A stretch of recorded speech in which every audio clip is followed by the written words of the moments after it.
তো বন্ধুরা, আজকে দুপুরের মেনুতে কি কি আছে চলো সেগুলো তোমাদেরকে একবার দেখিয়ে দিই। আর আজকে যেহেতু রবিবার, আমি বাড়িতে আছি। তো এখানে রয়েছে হচ্ছে শশা, তারপরে এখানে আমি ভাজা করেছি 14 রকমের শাক। 14 শাক খেতে হয় আজকে, সেই কারণে 14 শাক ভাজা করেছি। আর এখানে আছে কুমড়ো ফুলের বড়া। এটা তো ডালের সঙ্গে ভীষণই ভালো লাগে, কারা কারা খেতে ভালোবাসো সেটাও জানিও। আর এখানে আছে আলু, বটবুটি, ভেন্ডি সমস্ত কিছু দিয়ে একটা ভাজা। আর সঙ্গে আছে এখানে হচ্ছে ডাল। এখানে আছে হচ্ছে মুসুর ডাল করেছি, প্লেন মুসুর ডাল। আর এখানে রয়েছে কাঁচা তেঁতুলের টক, কাঁচা তেঁতুলের পাতলা টক করেছি।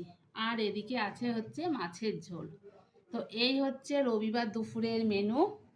তা তোমাদের মেনুতে কি কি ছিল কমেন্ট করে জানিও। তো চলো এখন আমরা খাওয়া দাওয়া সেরে নিই, পরে আবার তোমাদের সঙ্গে কথা বলবো।